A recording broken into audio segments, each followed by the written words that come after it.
से ही गांव में रामू अपनी पत्नी लेखा के साथ रहता था। रामू एक मजदूर था जो मजदूरी करके अपने परिवार का गुजारा करता, पर कुछ दिनों से रामू को काम नहीं मिल रहा था, जिस वजह से वह काफी परेशान था। तभी वहां गांव का हरिया आया। अरे क्यों हरिया भैया, ये लकड़ी का गट्ठर कहाँ से ला रहे हो और इनका क्या करोगे? अरे रामू भैया, ये लकड़ियाँ मैं जंगल से ला रहा हूँ। इन्हें बाजार में बेचने जाऊंगा और क्या ही करूँगा। अरे लेकिन हरिया भैया, तुम तो मजदूरी करते थे। अरे भाई, तुम लकड़ी काटने का काम कब से करने लगे? अरे रामू भैया, क्या ही मजदूरी करता हूँ। अरे मजदूरी करता हूँ लेकिन काम भी तो मिलना चाहिए। अरे काम ही नहीं मिलता है तो मैं क्या करूँ। अब तुम तो जानते हो, घर चलाने के लिए कुछ ना कुछ तो करना पड़ेगा।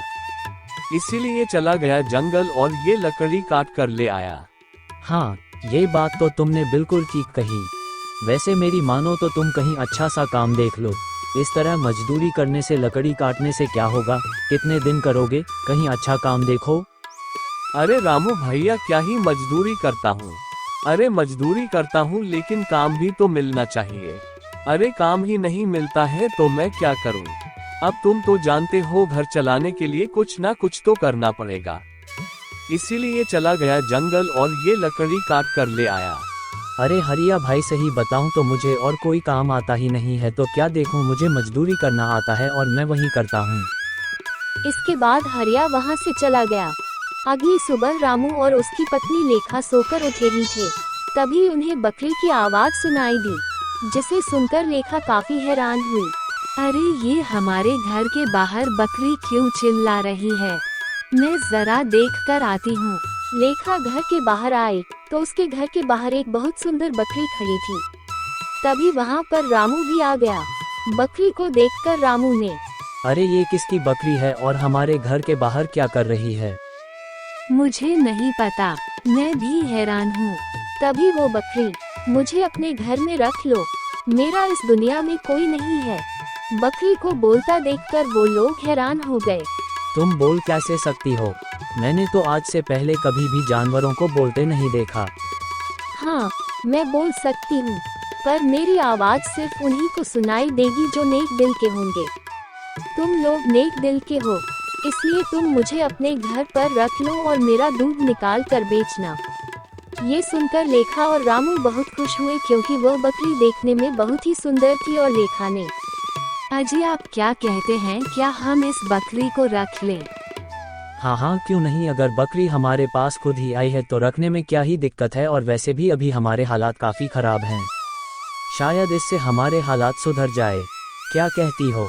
इसके बाद उन्होंने उस बकरी को अपने घर में रख लिया और उसका नाम माधुरी रखा। लेखा माधुरी बकरी की खूब सेवा किया करती। उसने पूरे दिन उसे चारा खिलाया, जिससे बकरी बहुत खुश हुई। मुझे नहीं पता था कि आप लोग मुझे इतना प्यार करोगे। अरे माधुरी, तुम कैसी बातें कर रही हो? अब तो तुम हमारे घर की सदस्य बन गई हो। हाँ लेखा बिल्कुल ठीक कह रही है। अब तुम हमें छोड़कर कहीं मत जाना, है ना? अब हम एक परिवार हैं। नहीं नहीं, अब मैं आपको छोड़कर कहीं नहीं जाऊंगी। ये सुनकर वो लोग बहुत खुश हुए। अगली सुबह जब लेखा उठी तो हैरान थी, क्योंकि माधुरी बकरी ने सोने का गोबर दिया था, जिसे देखकर लेखा, अजी जल्दी उठिए, ये देखिए क्या है। लेखा की आवाज सुनकर रामू एकदम से उठा। जब उसने सोने का गोबर देखा तो वो भी बहुत ज्यादा हैरान हो गया। अरे ये क्या लेखा, ये तो सोने का गोबर है। हाँ, हमारी माधुरी ने सोने का गोबर दिया है। हाँ, मैं सोने का गोबर देती हूँ। मैंने तुम्हें बताया नहीं? तुम दोनों इसे बेचकर अमीर हो जाना, जिससे तुम्हारे सारे दुख दूर हो जाएंगे। ये सुनकर वो दोनों बहुत ज्यादा खुश हुए। उसके बाद वो उसे बेचकर बहुत ज्यादा अमीर हो गए। जब उनके पड़ोसी राघव ने ये सब देखा तो वह बहुत ज्यादा हैरान हुआ। राघव ने अपनी पत्नी सुनैना से, अरे मुझे तो ये समझ में नहीं आ रहा है कि यह रामू का बच्चा इतना जल्दी अमीर कैसे हो गया। अरे जबकि कुछ दिनों पहले तो ये बहुत ही गरीब था। आप बिल्कुल ठीक कह रहे हैं। रामू तो मजदूरी करता था। मैंने देखा है, जब से उनके पास बकरी आई है तब से ये लोग इतने अमीर हो गए। क्या बकरी से अमीर हो गए? पर भला बकरी से कोई कैसे अमीर हो सकता है? क्योंकि यह लोग तो बकरी का दूध भी नहीं बेचते हैं। अब मुझे नहीं पता आखिर क्या रहस्य है इस सब का। तुम चिंता मत करो, मैं पता लगाता हूँ। अरे हम क्यों पता लगाएं? हमें क्या जरूरत है, रहने दो। कोई अमीर होता है तो होने दो, हमें उससे क्या लेना देना है। अरे ऐसे कैसे रहने दूँ? पहले तो ये लोग बहुत गरीब थे, अब तो ये हमसे भी अमीर हो गए हैं। अरे पता तो लगाना ही पड़ेगा ना कि आखिरकार चक्कर क्या है। इतना कहकर राघव वहाँ से चला गया। धीरे धीरे दिन गुजरते गए। रामू और लेखा काफी ज्यादा खुश थे। लेखा ने अपने पति रामू से हंसते हुए, अजी जब से हमारे पास बकरी आई है तब से हमारे भाग्य खुल गए हैं। अरे तुमने बिल्कुल ठीक कहा लेखा, इस बकरी ने तो हमें बहुत ही अमीर बना दिया।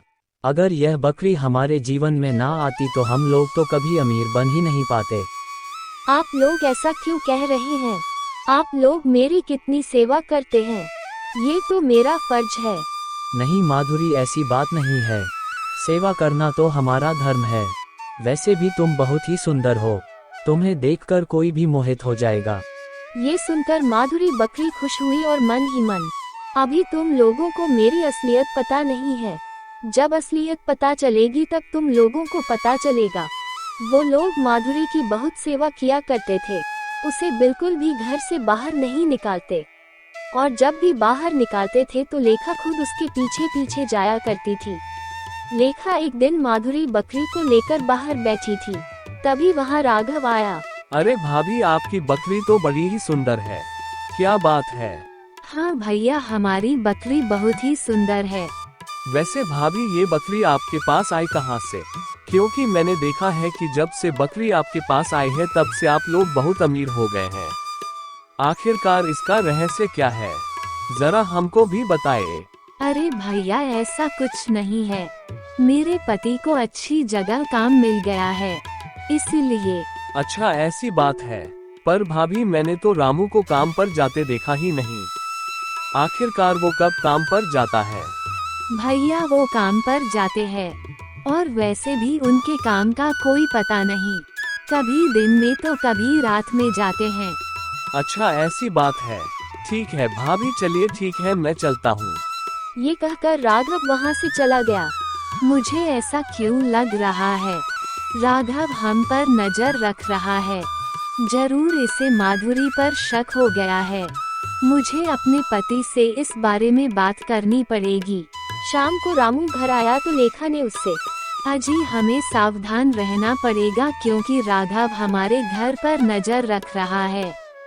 अरे ये क्या कह रही हो तुम? तुम्हें कैसे पता कि राघव हमारे घर पर नजर रख रहा है? कुछ भी कहती रहती हो। क्योंकि आज राघव हमारे घर आया था और कुछ ऐसी बातें कर रहा था जिससे मुझे शक हुआ। अच्छा अगर ऐसी बात है ना तो हमें अपने घर के सारे खिड़की दरवाजों को सुबह बंद कर देना होगा, जिससे किसी को भी इसके बारे में पता ना चले। हाँ आपने बिल्कुल ठीक कहा, अगर किसी को पता लग गया तो वो हमारी माधुरी बकरी को हमसे छीन लेंगे। इसके बाद वो लोग बड़ी सावधानी से रहने लगे। पर एक दिन राघव उन लोगों के घर के बाहर ताका झांकी करने लगा। तभी उसने देखा बकरी सोने का गोबर दे रही थी, जिसे देखकर वो बहुत ज्यादा हैरान हुआ। अरे बाप रे बाप, हे भगवान, ये बकरी तो सोने का गोबर देती है। इसका मतलब ये हुआ कि इसी गोबर की वजह से ये लोग इतना अमीर हो गए हैं। अब समझा ये चक्कर है रे बाप। ये कहकर राघव घर आ गया। जब उसकी पत्नी सुनैना ने उसे इतना ज्यादा हैरान देखी तो, क्या हुआ, आप इतने हैरान क्यों लग रहे हैं, ऐसा क्या देख लिया आपने? अरे सुनैना, मैं तुमको क्या बताऊं, अरे तुम्हें मेरी बातों पर यकीन नहीं होगा। आखिर ऐसा भी क्या हो गया जो आप इतने ज्यादा हैरान और परेशान हो गए हैं? अरे सुनैना, मैंने देखा कि रामू की बकरी सोने का गोबर देती है। क्या सोने का गोबर? यह आप क्या कह रहे हैं, ऐसा नहीं हो सकता। हाँ, यही तो मुझे समझ में नहीं आ रहा है कि आखिरकार यह चक्कर क्या है। हाजी, तभी ये लोग इतने अमीर हो गए हैं। हाँ, अब मैं इन्हें अमीर नहीं रहने दूंगा। अब तुम देखो कि मैं क्या करता हूँ। यह आप क्या कह रहे हैं, आप भला क्या कर सकते हैं? ये बात मैं बताऊंगा राजा आदित्य को, और देखना। जब राजा को ये बात पता लगेगी तो राजा उस बकरी को जरूर अपने पास बुला लेंगे। ये सुनकर सुनैना और राघव बहुत ज्यादा खुश हुए और इसके बाद राघव ने अच्छा चलो अब मैं महल जाता हूँ। ये कहकर राघव वहाँ से चला गया। वहीं दूसरी तरफ राघव महल आया। राजा ने जब राघव को देखा तो क्या बात है राघव, कैसे आना हुआ, बताओ क्या कोई समस्या है? नहीं महाराज, समस्या नहीं है, बल्कि मैं तो आपके लिए एक शुभ समाचार लेकर आया हूँ। अच्छा क्या बात है, शुभ समाचार लेकर आए हो और बड़े खुश नजर आ रहे हो, बताओ क्या शुभ समाचार है? महाराज अब बात ऐसी है कि हमारे गांव में एक जादुई बकरी है। क्या जादुई बकरी? अरे क्या कह रहे हो तुम, होश में तो हो? हाँ महाराज मैं बिल्कुल ठीक कह रहा हूँ।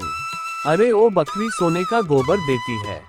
क्या सोने का गोबर? अच्छा, और दूध कैसा देती है? हीरे का। अरे मैंने तो आज से पहले कभी ऐसी बकरी के बारे में नहीं सुना। वही तो महाराज मुझे पता है, इसीलिए तो मैं आपके पास आया हूँ। अगर आप उस बकरी को अपने पास बुला लेंगे तो आप और ज्यादा अमीर हो जाएंगे। ये सुनकर राजा सोच में पड़ गया और उसने राघव से हाँ, ये तुमने बिल्कुल ठीक कहा। अच्छा ये बताओ, वो बकरी किसके पास है? मुझे उसकी पूरी जानकारी दो। इसके बाद राघव ने रामू के बारे में बताया, जिसे सुनकर राजा ने अपने सैनिकों से सैनिकों जाओ और रामू के घर से उस बकरी को हमारे पास लेकर आओ, क्योंकि अब वो बकरी हमारे यहाँ रहेगी। महाराज कुछ इनाम वगैरह मिल जाता तो हमने आपको इतनी बड़ी खुशखबरी दी ना, तो उसके बदले में। हाँ क्यों नहीं, हम अभी तुम्हें इनाम देते हैं, रुक जाओ। इसके बाद राघव वहाँ से खुशी खुशी वापस आ गया और अपने आप से अब देखता हूँ कि यह ससुरा रामू अमीर कैसे होता है। बड़े आए रातों रात अमीर बनने वाले। बकरी तो गई और अमीरी भी अब जाएगी। कुछ देर बाद सैनिक रामू के घर पहुँच गए। सैनिकों को देखकर वो दोनों बहुत ज्यादा हैरान हुए और रामू ने सैनिकों से अरे नमस्ते सैनिक जी, बताइए यहाँ कैसे आना हुआ? देखो रामू, हमें पता चला है कि तुम्हारे पास एक ऐसी बकरी है जो सोने का गोबर देती है। ये क्या कह रहे हैं आप? नहीं नहीं, सोने का गोबर भला कौन सी बकरी देगी सैनिक जी? किसी ने आपको गलत सूचना दी है। नहीं, महाराज को पता लगा है कि तुम्हारे पास एक ऐसी बकरी है जो सोने का गोबर देती है। अगर तुमने वो बकरी हमें नहीं दिया तो महाराज तुम्हें दंड देंगे। ये सुनकर वो दोनों परेशान हो गए। पर वो बकर हमारी है, हम आपको नहीं देंगे। क्यों नहीं दोगे? इस पूरे के पूरे राज्य पर और राज्य की हर चीज पर महाराज का अधिकार है, समझे? और महाराज को तुम्हारी बकरी चाहिए, मतलब चाहिए तुम्हें उसे देना पड़ेगा। नहीं नहीं, आप हमारी बकरी को मत लीजिए। ये हमारी बकरी है, ये हमारे घर का सदस्य है। नहीं, यह महाराज की आज्ञा है। उस बकरी को उनके पास लेकर जाना ही होगा, इसमें मैं कुछ नहीं कर सकता हूँ। ये कहकर सैनिक वहाँ से बकरी को ले गए। वही राघव ये देख रहा था और वो बहुत ज्यादा खुश था और अपने आप से अब देखते हैं ये लोग क्या करते हैं। बड़े आए रातों रात अमीर बनने वाले। बकरी तो गई और अब अमीरी भी जाएगी।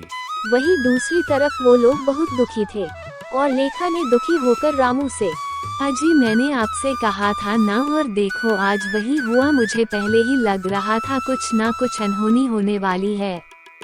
अरे मुझे क्या पता था लेखा कि कुछ ऐसा हो जाएगा, पर मुझे समझ नहीं आ रहा है कि आखिरकार महाराज को ये पता कैसे चला। जरूर किसी ने हमारी बकरी को सोने का गोबर करते हुए देख लिया था। हाँ तुम बिल्कुल ठीक कह रहे हो, तभी महाराज ने हमारी बकरी को बुलवा लिया। वो लोग बहुत ज्यादा दुखी थे, उन्हें कुछ समझ नहीं आ रहा था कि वो क्या करें। वही दूसरी तरफ सैनिक बकरी को लेकर राजा के पास पहुँचे। राजा ने जब बकरी को देखा तो बहुत खुश हुआ। अरे वाह वाह, क्या बात है, ये बकरी देखने में तो बड़ी सुंदर लग रही है। हाँ, इसे तो हमारे पास ही होना चाहिए। पर महाराज वो लोग इस बकरी को देने के लिए तैयार नहीं थे, बड़ी मुश्किल से लेकर आए हैं। क्या क्या तुमने कहा नहीं कि यह हमारा आदेश है? हाँ महाराज, मैंने कहा था, पर उनका कहना था कि यह बकरी उनकी है तो कैसे ले जा सकते हैं। अरे तो क्या हो गया, हम राजा हैं, राजा यहाँ के, और हम जो चाहे वो कर सकते हैं। आज से यह बकरी हमारे पास रहेगी, बस बात खत्म। वही दूसरी तरफ जब बकरी ने ये सब सुना तो उसने मन में मैं ऐसा नहीं होने दूंगी, मैं सिर्फ उन्हीं लोगों के पास रहूंगी। अगली सुबह जब राजा उठा तो उसने सैनिकों जरा देखो तो क्या इस बकरी ने सोने का गोबर दिया कि नहीं दिया। रुकिए महाराज, मैं अभी देखता हूँ। ये कहकर वो बकरी के पास गया तो हैरान था क्योंकि वहाँ पर बकरी नहीं थी। अरे ये बकरी कहाँ चली गई? इतना कहकर सैनिक महाराज के पास जाकर सारी बात बताया। अरे ये तुम क्या कह रहे हो? आखिरकार वो बकरी कहाँ जा सकती है? वही तो मुझे नहीं पता महाराज, जबकि हमारे महल में तो कोई आया भी नहीं। अरे कहीं ऐसा तो नहीं कि वो बकरी भाग गई हो? नहीं नहीं महाराज, बकरी भला भाग कैसे सकती है? चारों तरफ कड़ा पहरा था। ये सुनकर राजा बहुत परेशान हो गया। उसे समझ नहीं आ रहा था कि आखिर बकरी कहाँ चली गई। महाराज मुझे तो लगता है कि वो बकरी भाग गई, इसीलिए हमें मिल नहीं रही। अरे तुम तो कह रहे थे कि कड़ा पहरा था, तुमने उसे अच्छे से बांधा था मोटी रस्सी से, फिर कैसे भाग गई? यही तो बात मुझे समझ में नहीं आ रही महाराज कि आखिरकार बकरी ऐसे भागी है जैसे गायब हो गई हो। तभी वहाँ एक बहुत सुंदर पक्षी उड़ता हुआ आया, जिसे देखकर राजा हैरान हो गए। अरे वाह, हमारे महल में इतना सुंदर पक्षी यह कहाँ से आया? तभी पक्षी राजा के पास आया और मैं वही बकरी हूँ जिसे आपके सैनिकों ने लेकर आया था। ये सुनकर राजा और सैनिक बहुत ज्यादा हैरान हो गए कि भला ऐसा कैसे हो सकता है, बकरी पक्षी में कैसे बदल सकती है। तभी राजा ने क्या? पर यह कैसे हो सकता है? भला तुम पक्षी में कैसे बदल गए? क्योंकि मैं जादुई पक्षी हूँ, मैं कोई बकरी नहीं बल्कि बकरी अपनी मर्जी से बनी थी। अच्छा, तो जब तुम पक्षी हो तो फिर बकरी क्यों बने थे, समझ नहीं आया। इसके पीछे एक बहुत बड़ी कहानी है, इसीलिए मैं बकरी बनी थी महाराज। अच्छा, तो हमें भी बताओ कि आखिरकार कहानी क्या है। महाराज, मैं जिस रामू के घर में रह रही थी उसने मेरी मदद की थी, इसीलिए मैं उसका एहसान चुकाने के लिए आई थी क्योंकि उसने मुझे बचाया था।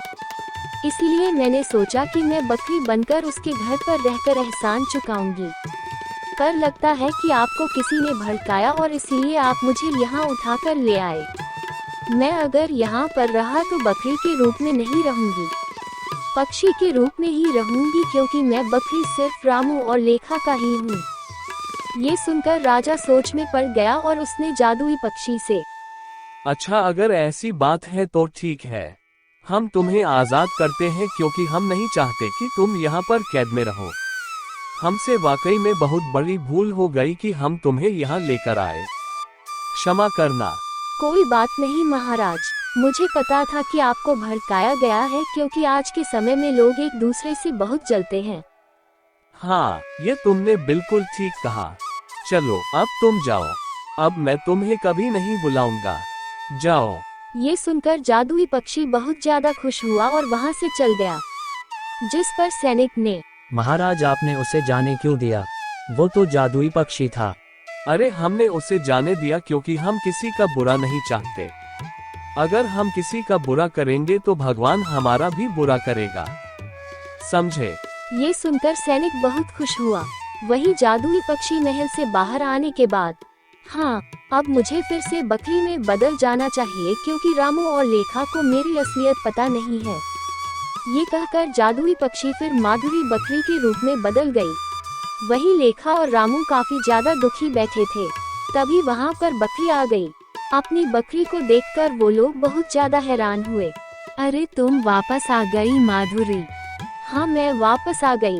अब तुम परेशान मत हो। क्या ये सच है? कहीं मैं सपना तो नहीं देख रही? अजी, हमारी माधुरी वापस आ गई। अरे तुम बिल्कुल ठीक कह रही हो लेखा, ये तो हमारी माधुरी है, वापस आ गई। हाँ माधुरी, तुम कहाँ चली गई थी? महाराज ने तुम्हें छोड़ क्यों दिया? क्योंकि मैंने कहा मैं आप लोगों के बिना नहीं रहूंगी, इसलिए। और वैसे भी मुझे आप लोगों को कुछ बताना है। हाँ बताओ माधुरी, क्या बताना है तुम्हें, बोलो। इसके बाद माधुरी बकरी जादुई पक्षी में बदल गई, जिसे देखकर वो दोनों बहुत ज्यादा हैरान हुए। और रामू ने, अच्छा, क्या तुम वही जादुई पक्षी हो जिसकी मैंने मदद की थी? हाँ, मैं वही जादुई पक्षी हूँ। मैं तुम्हारा एहसान चुकाने आई थी, पर मैंने सोचा अब मैं तुम्हें भी असलियत बता देती हूँ, क्योंकि मैंने राजा को भी बता दिया और उसने मुझे छोड़ दिया। ये सुनकर रामू बहुत ज्यादा खुश हुआ और इसके बाद जादुई पक्षी फिर से माधुरी बकरी में बदल गई और बकरी, अब मैं आराम से तुम लोगों के साथ रहूंगी। अब महाराज कभी भी तुम्हें परेशान नहीं करेंगे। ये सुनकर रामू और लेखा काफी खुश हुए और अब वह आराम से अपनी माधुरी बकरी के साथ रहने लगे।